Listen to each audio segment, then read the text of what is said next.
Bonsoir à toutes et à tous. Nouvelle édition de Quelle comédie ce soir avec Arthur Lenoir et Andrea Villechange. Nous évoquerons avec nos invités La Reine des Neiges, l'histoire oubliée, spectacle pour, entre guillemets, jeune public, présenté du 23 novembre au 8 janvier 2023, 8 janvier ou 18 janvier 8 janvier 2023 sur la scène du théâtre du Vieux Colombier.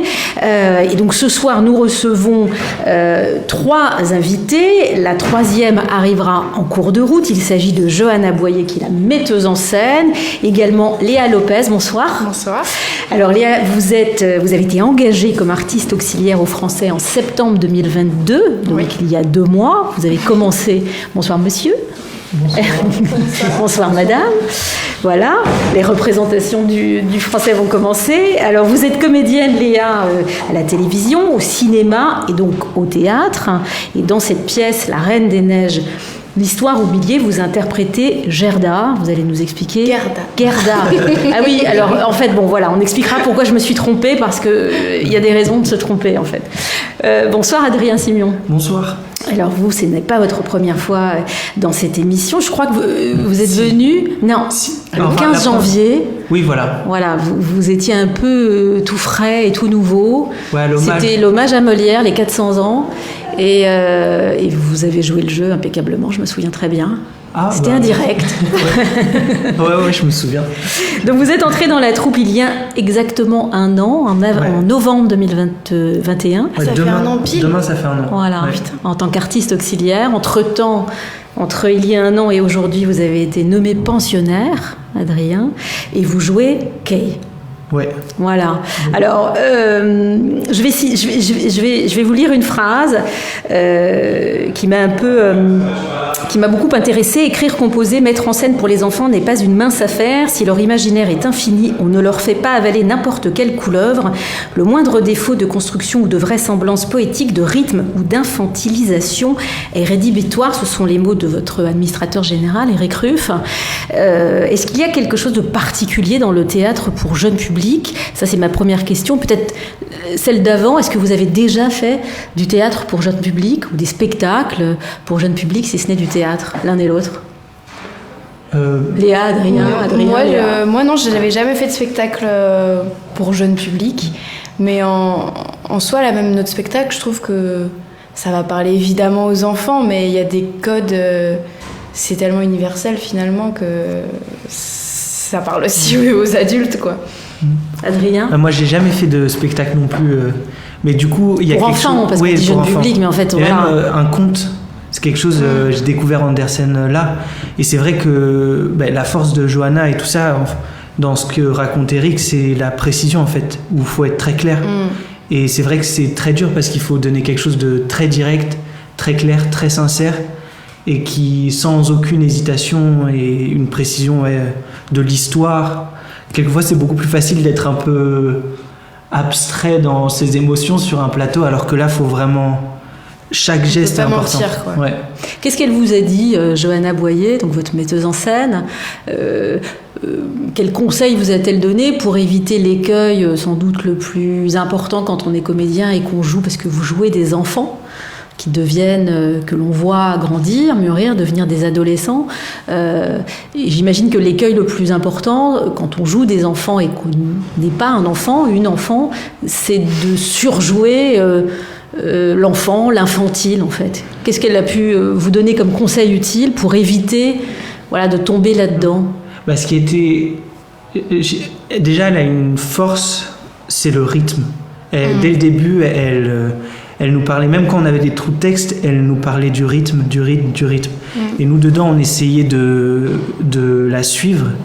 Mais c'est vrai que ça a été le rythme qui a été très... Dès le moteur, début. Et puis surtout, concernant les personnages des enfants, elle nous a pas demandé... Enfin, il était hors de question de changer sa voix ou de commencer à minauder. Ouais. C'était tout simplement parler avec ce qu'on est, et après on a tracé les caractères de chaque personnage, mais c'était peut-être s'appuyer sur plus un peu de naïveté, voir les choses de manière naïve, spontanée et découvrir la vie sur et puis corporellement en fait, on a eu dès le début aussi. En fait, il y avait Johan Nuss qui s'occupe de la chorégraphie, mais aussi tous les mouvements.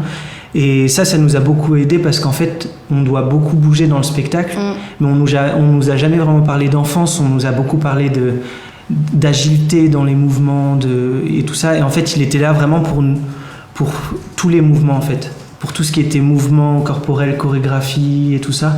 Et même du coup, ça nous a permis du coup d'avancer dans ça sans penser forcément à l'enfance. Parce que le théâtre, c'est un peu ça en fait. Ouais, c'est tout le temps. Et ça. C'est presque jouer des enfants, jouer ce type de personnage. Et puis vous allez nous parler de vos personnages respectifs, parce que vous jouez plusieurs personnages, mais il y a 2 personnages tutélaires qui sont les vôtres. C'est un peu finalement, c'est la mise en abîme totale du jeu d'un acteur, c'est-à-dire retrouver une forme de spontanéité, d'authenticité, faut être dans le présent, de rythme. Ouais, c'est fou, ouais. Et puis ça demande une très grande précision. Moi, c'est vrai que j'avais jamais fait ce travail où on commence beaucoup par... C'est génial parce qu'en fait, elle commence directement par la forme Johanna et dedans, on se libère.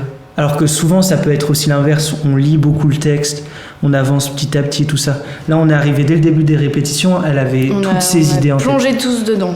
Et ce qui était génial, c'est que du coup, en fait, dans cette forme... c'était à nous en fait de nous amuser dedans. Et quelquefois ça peut faire très peur pour un acteur d'être libre. D'être libre dans ça. Parce que vous n'avez pas fait beaucoup de lecture à la table, vous êtes tout de suite rentré dans la matérialisation physique de vos personnages. On est arrivé dès le premier jour de répétition. C'est-à-dire, alors comment ça s'est passé? On avait fait une lecture quand même avant. Et puis après, dès le premier jour de répétition, on a commencé, je sais pas plus par quelle scène, en plein milieu du spectacle, c'était peu par le début. Et on était sur le plateau, enfin directement encore. Et puis. Il y avait Johan et Johanna. Ouais. Et Johanna avait vraiment toutes ses idées de construction de scène. Johan aidait pour le corps.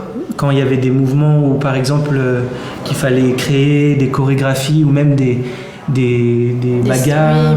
Oui, même parce que le personnage de Kay, il a une sorte de mouvement à répétition aussi, une gestuelle particulière. C'est un personnage très intérieur. Donc du coup, en fait, il voit des images dans les chiffres, et donc du coup, on s'est inspiré aussi beaucoup d'une chorégraphe, mais aussi je sais plus comment elle s'appelle, mais c'était une vidéo, et de la langue des signes du coup. En fait, c'est elle qui nous a donné l'idée de la langue des signes, de matérialiser en fait dans l'espace les chiffres, et ça permettait justement de donner un peu son intérieur, quoi. Alors parlez-nous de vos personnages. Donc déjà, qui veut raconter cette histoire de la Reine des Neiges que la planète entière croit connaître et qu'en fait elle ne connaît pas. En tout cas, elle ne connaît pas le texte originel d'Andersen et qui a été adapté par Johanna Boyer et Elisabeth Ventura. Cette histoire originelle de la Reine des Neiges, c'est laquelle? Ça raconte quoi? Tu veux que j'y aille? Ouais, vas-y. C'est l'histoire. En fait, au début, il y a un peu une mise en abîme. C'est notre grand-mère qui va nous raconter une histoire. Et Liv et Floki, qui sont deux enfants ordinaires, on va dire, vont rentrer dans les rôles de Kay et Garda. Et donc, on va suivre toute cette histoire après de Kay et Garda, toute cette petite épopée. Et ces 2 amis d'enfance qui sont très amis. Et un jour, Kay va être enlevée par la Reine des Neiges. Et la Reine des Neiges, tu m'arrêtes si je dis une bêtise. Et la Reine des Neiges va lui glacer le cœur et la tête pour qu'il oublie son passé et qu'il se concentre sur une énigme. En soi, c'est ça. Et Garda va partir à sa recherche. Et c'est c'est un voyage initiatique pour elle. Voilà. Ouais, c'est ça. Et pour lui, en fait, elle l'accompagne d'une certaine manière. En fait, il a une sorte... Il y a ces trolls, du coup, qui vont créer ce miroir inversé que lui va recevoir. Dans l'œil. Et donc, du coup, c'est une métaphore d'Andersen sur la tristesse et sur les choses sur les tristesses, en fait, qu'on ne peut pas gérer, nous, un peu. Enfin, moi, je le vois un peu comme ça. Et la Reine des Neiges va l'amener avec lui et l'accompagner dans toutes ses émotions un peu. Alors moi j'ai vu ce spectacle Ouais. en filage avec un petit garçon qui m'a posé la question, elle est gentille ou elle est méchante, la Reine des Neiges? Ouais, mais on sait. On sait jamais. Il y a un peu cette dualité-là, je pense, qui est voulue. Mais je pense que dans le Andersen, elle est beaucoup plus, elle paraît beaucoup plus sombre. Ouais. Et je pense que Johanna a voulu beaucoup travailler sur ce personnage comme une initiatrice. Et ce qui est beau dans Andersen, c'est qu'on peut voir les relations d'une manière, pas par exemple, on est frères et sœurs, on est amoureux. Oui, pas noir ouais, voilà. ou blanc, quoi. Et du coup, entre nous, on n'est pas de la même famille, mais on pourrait croire qu'on est frères et sœurs. Ouais. On n'est pas amoureux, mais il y a une sorte d'éternité dans l'amitié, dans la relation, et qui fait partie de cette enfance que Andersen, j'ai l'impression, parle beaucoup. Et la Reine des Neiges, ça pourrait être un peu, je sais pas, une institutrice. Ouais, qui les amène vers l'âge adulte. Elle dit qu'elle est une passeuse. Ouais. Elle aide votre personnage à se déployer parce qu'il a une sorte de don en fait des mathématiques. Il voit les choses par synesthésie, il associe. Et elle m'aide à les développer. Voilà. Beaucoup. Et en fait, elle met des obstacles sur ton passage, mais pour t'aider à grandir. Et elle me donne une énigme à résoudre. Et cette énigme, c'est la pièce. C'est qu'est-ce qu'on fait pour vivre. Alors cette pièce qui oscille entre le conte féerique, un peu fantastique, le rêve, le cauchemar, la réalité. C'est vrai que ce que vous disiez sur les thématiques, on le retrouve aussi dans la forme, c'est-à-dire que c'est plein de nuances, on ne sait jamais exactement à quel moment on est, où on est. C'est aussi une comédie musicale. Ouais. Mais une vraie comédie musicale, avec des vraies chansons. On posera ces questions à Johanna lorsqu'elle arrivera, parce que ces chansons ont été composées par Johanna Boyer et Elisabeth, qui est très présent, qui s'est occupé de la mise en musique de ce spectacle, qui est donc un vrai spectacle musical qui donc vous engage, vous en tant que comédien et comédienne, à devenir chanteur, chanteuse et aussi danseur. Ouais. Puis ce qui est drôle, c'est qu'on a fait tous les deux.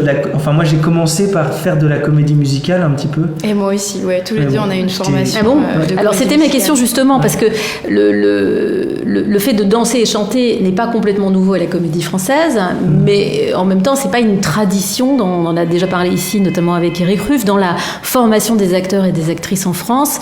C'est une formation qui est normalement plutôt académique, et ça n'est que très récemment que la comédie chantée, dansée intervient dans la formation. Vous, étant très jeune, vous en avez bénéficié, vous avez choisi l'un et l'autre d'être aussi formés dans ces domaines-là. Déjà, pourquoi ? Parce que c'est un genre très particulier de théâtre qui n'est pas forcément très développé en France. Et puis là, comment avez-vous utilisé ce que vous saviez faire ? Comment avez-vous appris d'autres choses ? Est-ce que vous avez l'impression de bien vous débrouiller ? Écoutez, moi j'ai toujours aimé ça et rêvé de faire de la comédie musicale. J'avais vu Billy Elliot à Londres quand j'avais 11 ans et ça m'avait chamboulé, marqué très fort. Et du coup, l'histoire d'un petit garçon que son papa veut boxeur. Son papa veut qu'il soit boxeur, et lui, juste à côté, un cours de danse classique. Et en fait, il tombe amoureux de la danse. Et il suit ses rêves, et malgré tout, malgré la colère de son père, et son père, quand il va le voir danser au final, va le trouver incroyable. Chair de poule. Oui, j'adore cette histoire. C'est un des premiers spectacles qui m'a marqué très fort. Et donc après ça, j'ai toujours fait du théâtre, du chant et de la danse dans mes formations. Et j'ai fait la classe libre comédie musicale des cours Florent et Mogador, qui est très récente. Et c'était incroyable, c'était vraiment une très bonne formation. Et voilà, et je me suis dit, mais en fait, on peut le faire en France. C'est vrai que c'est peu développé, mais on peut le faire, et il faut se battre pour que ça prenne vie ici aussi.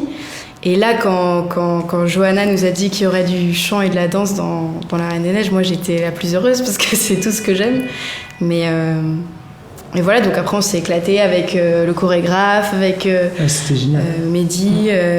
On a un duo, enfin voilà, c'est génial. Adrien, vous aussi? Ouais, moi c'était. Et vous, vraiment... comment vous êtes-vous retrouvé en comédie musicale? Déjà, après le cheval, il y a eu tout un. Moi, j'étais la personne où, quand j'étais en cours de danse, tout le monde rigolait, quoi, parce que j'étais pas très. Mais j'ai toujours voulu savoir danser. Il y a une sorte de danser, chanter. J'ai toujours voulu aussi. Enfin, le théâtre aussi. Enfin, comment dire? Vous ne vouliez renoncer à rien, Adrien. Je voulais tout faire, voilà. Et c'est marrant parce que c'est un peu plus tard. Quand je faisais de la comédie musicale, je regardais pas beaucoup de comédie musicale. Mais c'est un peu après que j'ai vu Grise et tout ça, et à quel point en fait on pouvait être relâché tout en dansant. Et c'est là que j'ai vraiment compris ce que ça pouvait être la comédie musicale, une sorte d'amusement. Dans Grise, le personnage principal, c'est John Travolta. Oui. Je me disais mais à quel point il est relâché dans ses mouvements. Oui, mais alors là vous prenez quand même oui, voilà. le climax de il faut prendre le climax du style. Et voilà, et puis même. Mais oui, voilà. Et c'est pour ça que j'ai pris beaucoup de plaisir dans les répétitions de ce spectacle.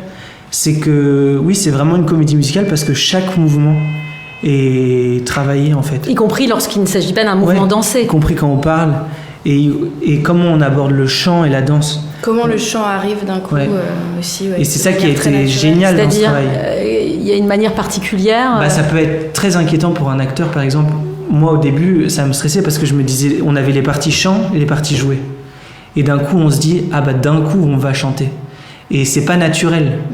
Et il y a quelque chose où, dans le travail de Johan et même de Mehdi, qui a été génial. Donc Johan qui est le chorégraphe et Mehdi qui est la personne qui s'est occupée de la mise en musique de la pièce. Comment ces personnages chantent et s'amusent en dansant plutôt que les acteurs qui jouent et qui dansent parce que la pièce le dit. Et c'est ça qui a été génial dans ce travail. Et que du coup, on peut retrouver dans... Enfin, moi que j'ai aimé à travailler comme quand John Travolta... Est-ce qu'il est non, mais voilà, Travolta, c'est ça que j'ai compris dans la comédie musicale et que je trouve passionnant. Qu'est-ce que ça apporte à votre jeu d'acteur de savoir... danser, de savoir chanter, en tout cas d'avoir étudié cela et de le mettre en pratique là. Est-ce que par exemple le fait que vous oscillez entre ces deux genres sur scène dans ce spectacle, les deux se nourrissent l'un et l'autre, comment ça fonctionne, quelle énergie? Déjà, moi je sais que pour Garda ça nourrit vachement la physicalité du personnage parce que la manière dont elle a de bouger et danser, du coup j'ai un peu lié tout ça et ça raconte quelque chose de Garda pour moi. Et oui, ça amène toujours une sorte d'agilité et de grâce. Alors vous avez étudié la comédie musicale, mais vous avez des camarades de jeu. Suliane Brahim, qui joue la Reine des Neiges en alternance avec Elisa Erka, Jérôme Pouli, Daniel Lebrun, Julie Cavana. Comment ça, parce que eux aussi ils chantent et dansent.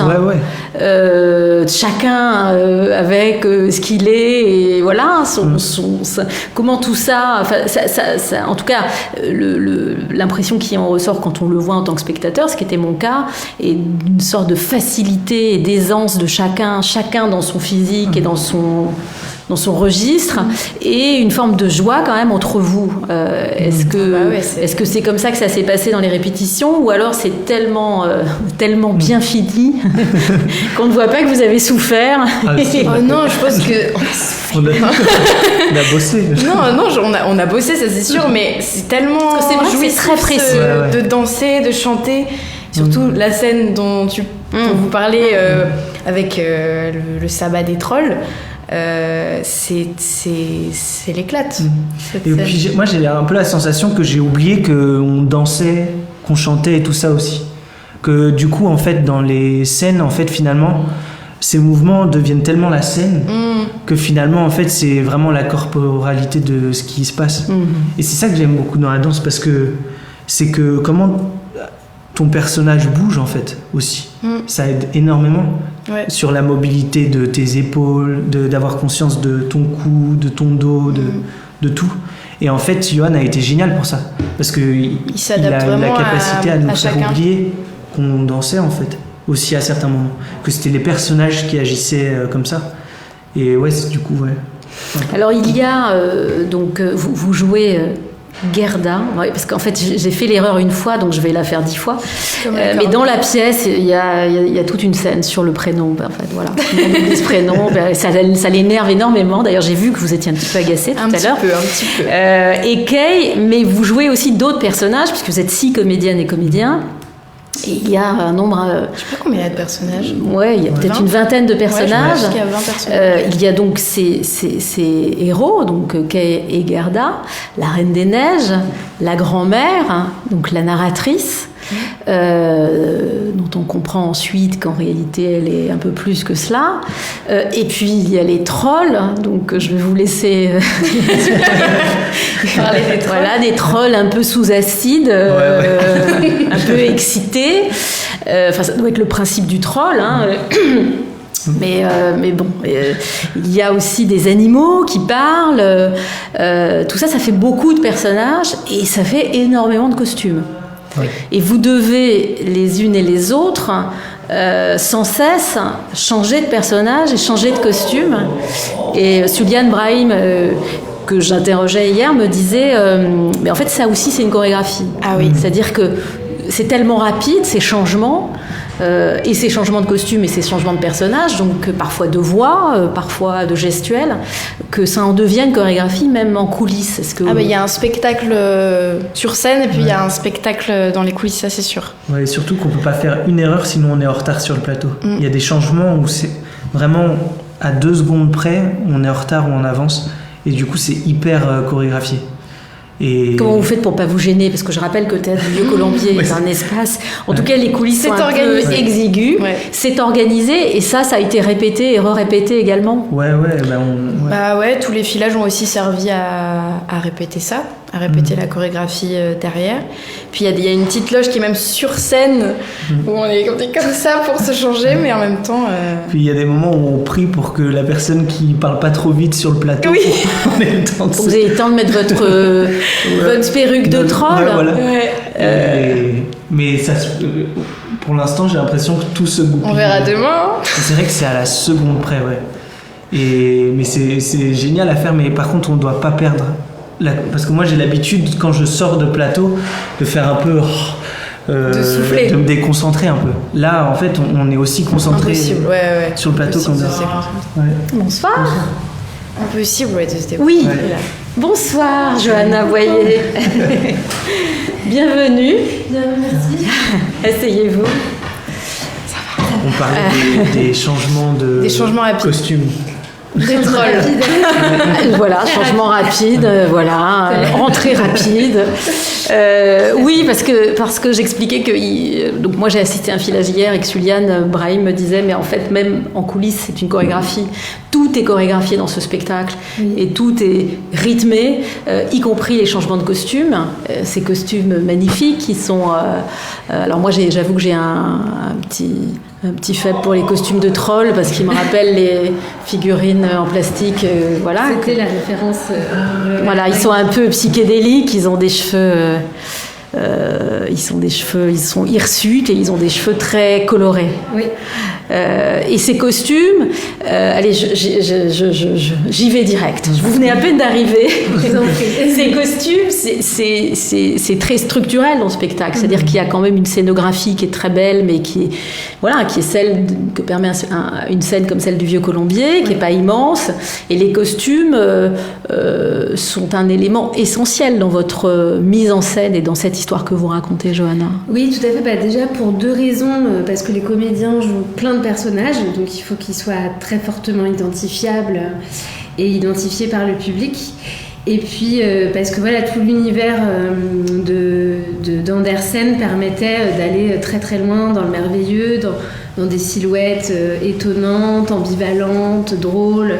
Donc on s'est permis cette folie que nous autorisait le conte.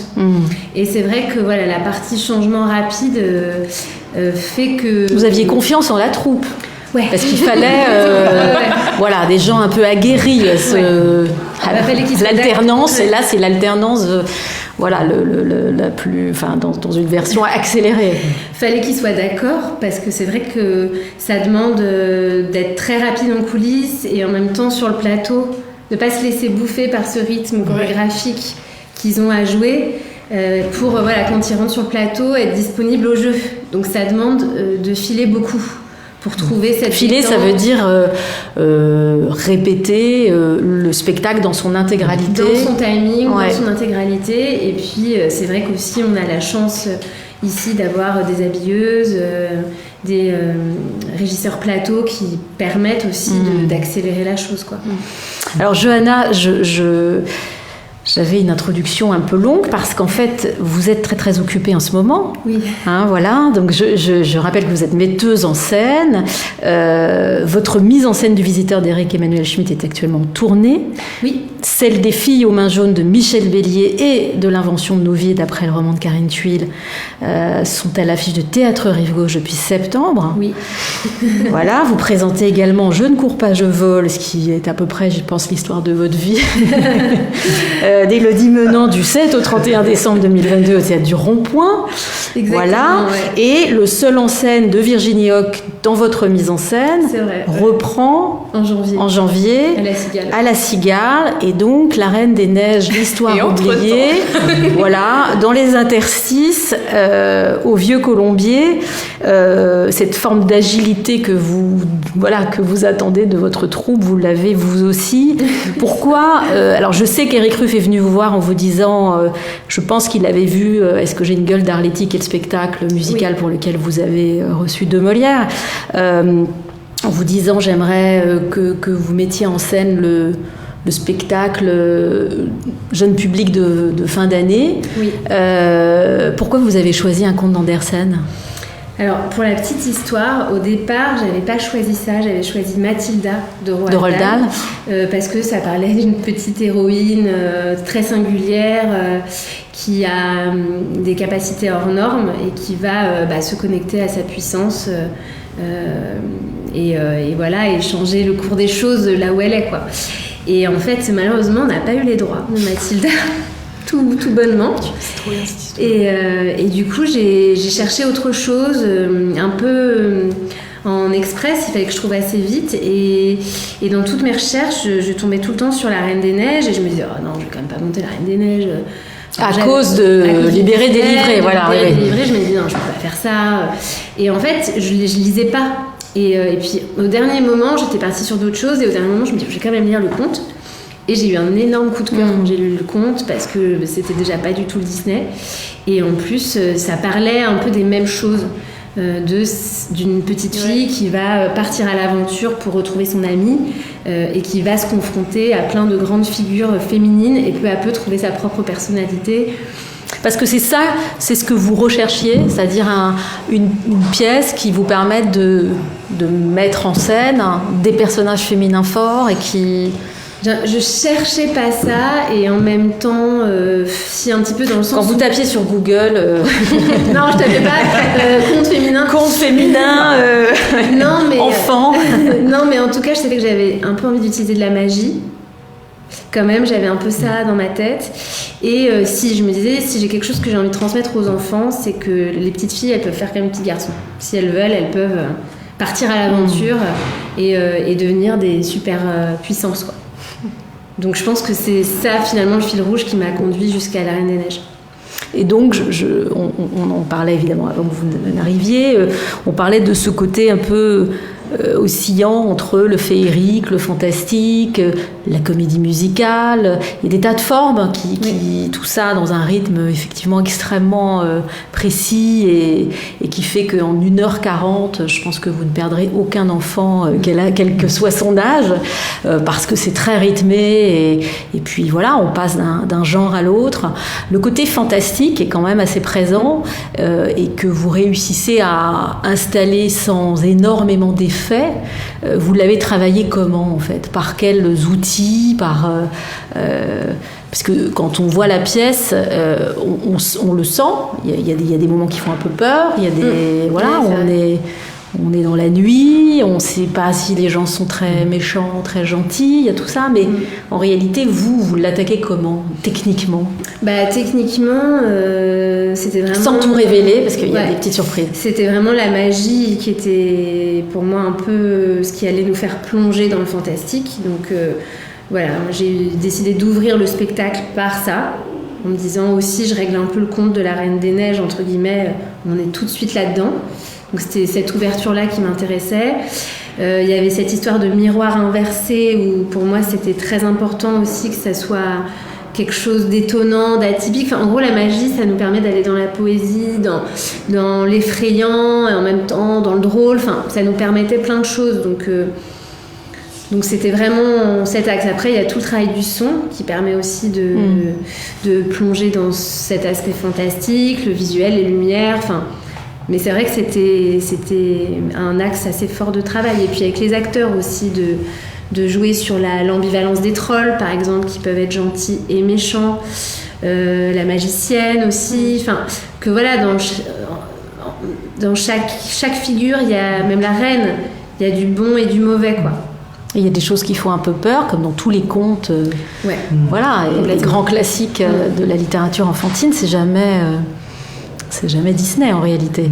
C'est en cela que c'est infiniment différent. La nature est un élément important puisque toute l'histoire voit les saisons comme ça s'égrener pour revenir toujours à l'hiver et en tout cas au château de la Reine des Neiges, au château de glace dans lequel votre personnage réside à un moment donné, essayant désespérément de trouver la réponse à cette énigme.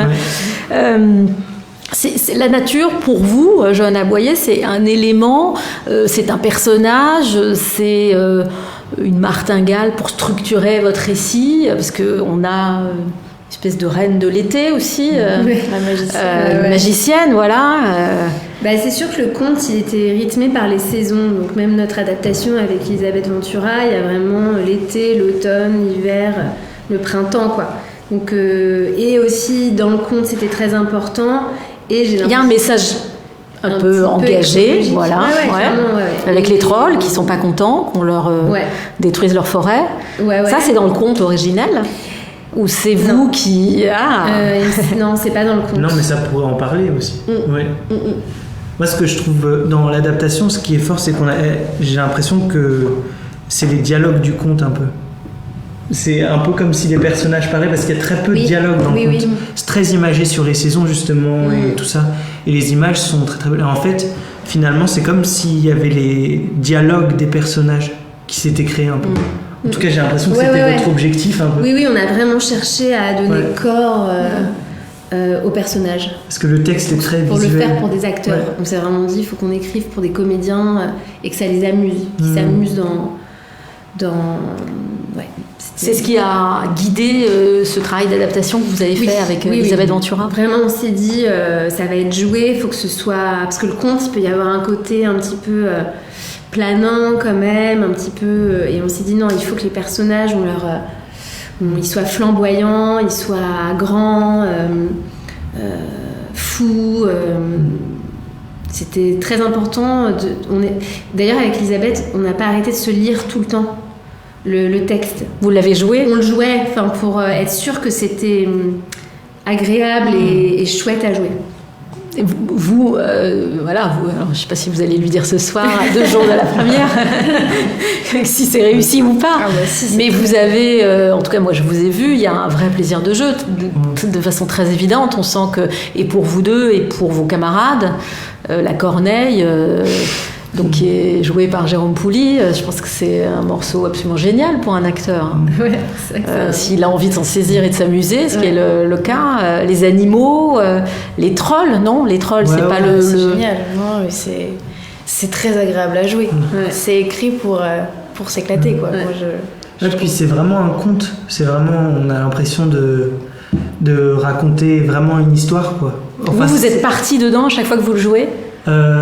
Partie dedans, c'est-à-dire que ça c'est le fantasme de quelqu'un qui n'est pas comédien ou comédienne. C'est-à-dire que vous vous laissez emporter par l'histoire que vous racontez. Et puis quelquefois on part et on a peut-être fait un peu n'importe quoi, quelquefois on n'est pas dedans et on nous dit c'est super. Mais en tout cas, la première lecture, pour moi, elle a été très forte. Parce que j'avais lu le conte, au début, j'avais lu le conte quand on m'a proposé. Ouais. Et j'avais trouvé ça magnifique, mais je m'étais dit, mais qu'est-ce que ça va être, les Oui. dialogues. Et quand j'ai lu, en fait, le dialogue, ça m'a vraiment touché, quoi, la fin et tout ça, sur le rapport à en fait, ça finit par, ils se rendirent compte qu'ils étaient devenus des adultes, le Mm. conte. Et c'est marrant parce qu'il y a vraiment cette dimension-là sur la jeunesse qu'on a eue et tout ça, et qui a été vraiment respectée dans votre adaptation, et qu'Andersen aussi avait écrit dès le départ. Et ça m'avait vraiment donné envie de le jouer, ouais. Et ouais, voilà. Non, voilà, c'est un peu décousu, mais oui, c'était vraiment ça m'avait vraiment... La précision et la conclusion m'avaient vraiment touché, comme quand on lit une histoire quand on est enfant. Et cette chose un peu inexplicable de cette fin d'histoire Qui vous touche qui nous touche, intimement, en fait. Ouais, voilà. C'est la force universelle d'un conte, en tout cas d'un conte merveilleux comme ceux d'Andersen, c'est d'aller toucher un adulte. Vous êtes un adulte, Adrien. Ouais, à quelqu'un. Parce que ce spectacle s'adresse au jeune public, parce que effectivement des enfants peuvent être intéressés par cette histoire. En fait, il s'adresse un peu à tout le monde en réalité. Il y a Oui, moi j'ai l'impression que c'est quand même un tout public. À partir du moment où on a envie d'aller voir un conte, quoi. Il y a quand même des niveaux de lecture pour les adultes aussi, quoi. Enfin, pour les grands enfants, on va dire. Vous l'avez joué devant des enfants déjà ou pas? Ou quelques enfants? Pas beaucoup, mais quelques-uns, Ouais. Et C'est différent. Dimension. Bah ouais, c'était différent. Est-ce qu'on peut anticiper la réception par une salle d'enfants? Non. Vous, c'est la première fois que vous mettez en scène pour les enfants? Oui, c'est la toute première fois. Et moi, j'avais vraiment l'impression qu'ils allaient avoir peur, plus, surtout du début et tout. Et là, c'était des tout petits, c'était les enfants des comédiennes. Et je m'étais dit, est-ce que ça va pas être... Et ce qui est assez fou, c'est qu'ils sont restés vraiment happés quand même. Ouais. Étrangement. Et ils n'ont pas eu petits. peur. Et ils n'ont pas eu si peur que ça. Non, ils n'ont pas parlé de ça. Alors, ils parlent de quoi? Ils parlaient beaucoup de ça la dépend reine. les âges. En fait. À la reine? La reine, du renne. Du renne. Aussi. De quoi ils nous ont parlé Des trolls aussi, beaucoup du grand troll, de la colère du grand troll. La en fait, ça dépend les âges en fait. J'ai l'impression qu'aussi il y avait des très très jeunes qui étaient du coup très focalisés sur l'aspect visuel. Et ensuite après, je pense que aussi il y avait des enfants de 8 ans qui sont venus, 8-9 ans, qui nous parlaient un peu plus de l'histoire. Et puis je pense les adultes, ils parleraient aussi beaucoup plus de ce qu'il y a aussi dans la psychologie des personnages, dans ce qu'ils ressentent, dans... Ouais, il y a vraiment... un peu philosophique, voilà. qu'il y a quand même derrière. L'aspect visuel, vous l'avez beaucoup travaillé. Ouais. Vous l'avez beaucoup travaillé avec votre scénographe, les costumes. Et ça, c'est un premier degré de lecture. Ouais. Ça et le son, la musique. Ouais, le son est très présent, assez travaillé aussi en dehors des chansons. La lumière, enfin c'est vrai qu'on a beaucoup travaillé en amont, tous mes collaborateurs et moi, pour essayer de pousser au maximum des possibilités du Vieux Colombier qui quand même offre tout ce système de cintre et d'arrivée de dessous qui en soi sont des surprises, des événements magiques. Il y a quelque chose déjà de magique dans la machinerie de cette salle. Donc on est vraiment parti de ça. Aussi, il y a un système de son bien spécifique au Vieux Colombier qui nous permet vraiment de jouer dans les ambiances de la salle. Donc c'est vraiment cette salle aussi qui nous permettait d'aboutir ça. La conception d'un spectacle comme celui-là, qui est assez technique, c'est combien de temps? C'est-à-dire que le moment où vous dites à l'administrateur général de la Comédie Française, je vais faire La Reine des Neiges, et le moment où vous faites votre dernier filage, c'est-à-dire hier. On a commencé l'adaptation début décembre. Il y a un an. Elisabeth, il y a un an. Enfin, presque un an. Et en fait, on a fini la première version fin janvier. On a fait une version plus aboutie avec une lecture avec les acteurs en juin. Mais pendant tout ça, moi j'étais en réunion, je crois que j'ai jamais fait autant de réunions de ma vie sur un spectacle. On a vraiment beaucoup anticipé. Parce qu'après on savait que ça allait très vite. et qu'il fallait qu'on soit béton en arrivant. Johanna Boyer, vous travaillez beaucoup dans différents endroits, dans le théâtre privé, ici théâtre public. Qu'est-ce qui fait la singularité d'un lieu comme celui-là ? Alors il y a la troupe, bien sûr, mais qu'est-ce qui a pu être différent avec cette production-là par rapport à toutes celles sur lesquelles vous avez travaillé et qui sont aujourd'hui d'ailleurs encore sur scène ?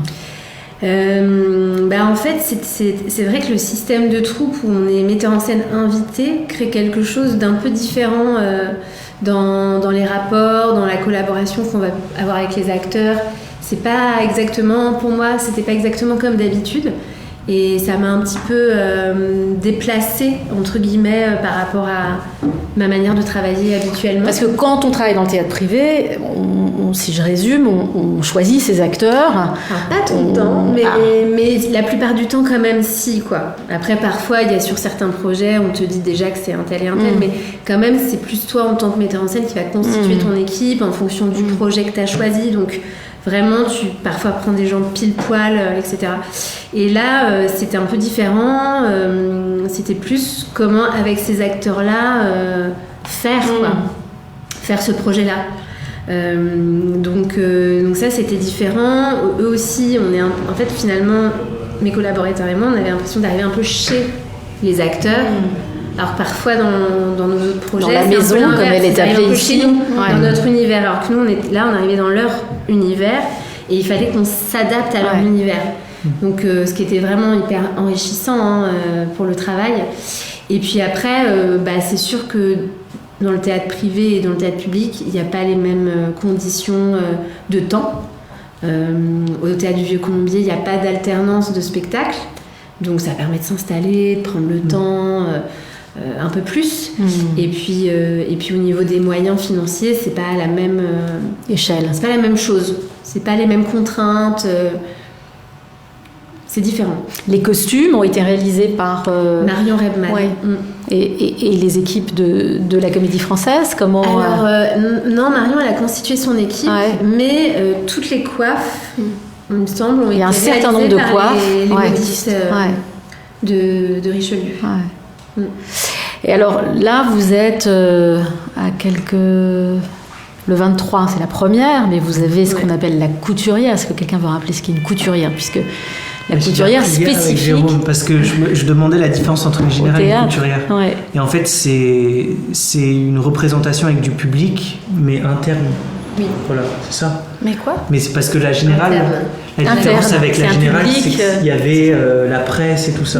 C'est vrai. Mais la couturière, je crois que c'est juste entre vous. Entre nous. Mais voilà, c'est une vraie représentation avec un vrai public, donc il va y avoir beaucoup plus d'enfants que d'habitude. Et ça peut vous faire.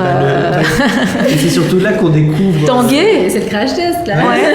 En fait, c'est là qu'on découvre qu'est-ce que c'est le spectacle un peu. Et le rythme aussi. Le rythme, il change. Est-ce qu'un public, quel qu'il soit, peut modifier sensiblement le cours d'une mise en scène, des choix, vos jeux Ils peuvent nous impacter, oui, s'il y a des rires ou s'il y a des enfants qui prennent la parole. Et surtout, il y a des...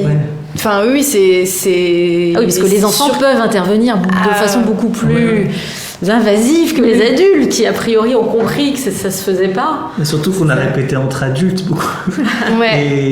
Et puis, il y a vous avez pensé à eux, enfin, je parle d'une espèce d'entité abstraite qui serait les enfants.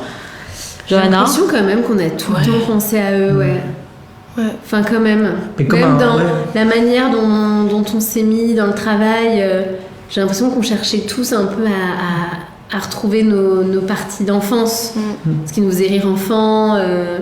Enfin, sans se le dire, mais inconsciemment, il y avait ce plaisir du jeu retrouvé. Oui, de s'amuser. Dès qu'il y a eu des enfants dans la salle, ça a pris tout son sens. Tout son sens, c'est clair. C'est magique. Il y a des choses dont vous vous êtes dit ça, ils vont adorer. Et puis. On sait pas encore ça.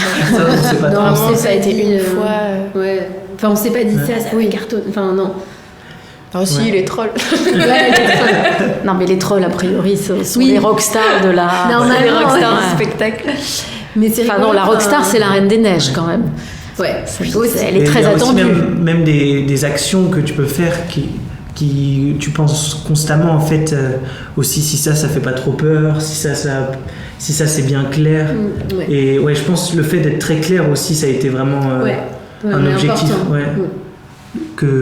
D'être lisible. D'être très lisible sur En même toutes temps, les lisible intentions. dans Ouais. une proposition qui propose des nuances permanentes. Ouais, sur, voilà, ouais. C'est vrai. la nature des personnages et cette histoire dont on comprend de façon sensible que le personnage de Daniel Lebrun est très particulier. Mais voilà, Daniel Lebrun vous a totalement suivi dans vos propositions. Ah bah non, mais Daniel Lebrun, surtout, à la base, je l'avais pas distribué dans un troll. Pour des raisons de praticité, de Daniel jugement Lebrun rapide. joue aussi un troll. Et elle voulait absolument jouer un troll et elle avait tellement envie que je me suis dit il faut que je lui trouve une place. Et du coup je me suis dit elle a trop envie, il faut que je le fasse quoi. C'est trop génial cette envie comme ça quoi. Donc cette envie de jouer et de s'amuser. Voilà, c'est ce qui ressort de cette pièce, en tout cas, c'est que voilà, il n'y a pas un moment d'ennui et il y a beaucoup d'amusement et de générosité de la part des acteurs. Donc, ça, c'est vrai. Voilà. Bon, écoutez, qu'est-ce qu'on vous souhaite ? À demain. C'est le gros mot. On vous souhaite énormément de plaisir et des tas d'enfants qui vont venir vous interpeller et leurs parents qui seront ravis. Merci à tous les trois. Merci Johanna Boyer, merci Adrien Signon, merci Léa Lopez, Gerda Kay et leur metteuse en scène. Première de La Reine des Neiges, Histoire oubliée, le 23 novembre 2022 au Théâtre du Vieux Colombier. Je crois qu'il reste quelques places si vous voulez assister aux premières représentations de ce spectacle assez miraculeux, pour tous, avec Suliane Brahim et Elisa Erka en alternance dans le rôle, entre autres, de La Reine des Neiges, Léa Lopez, Adrien Signon, Daniel Lebrun, Julie Cavana et deux garçons, le deuxième garçon, Jérôme Pouli, qui joue entre autres La Corneille. La semaine prochaine, dans quelle comédie il sera question de poésie au théâtre? C'est vrai, pour en parler, Thierry Ancis et Coralie Zaonero. Merci Arthur, merci Andrea, bonne semaine avec la Comédie Française.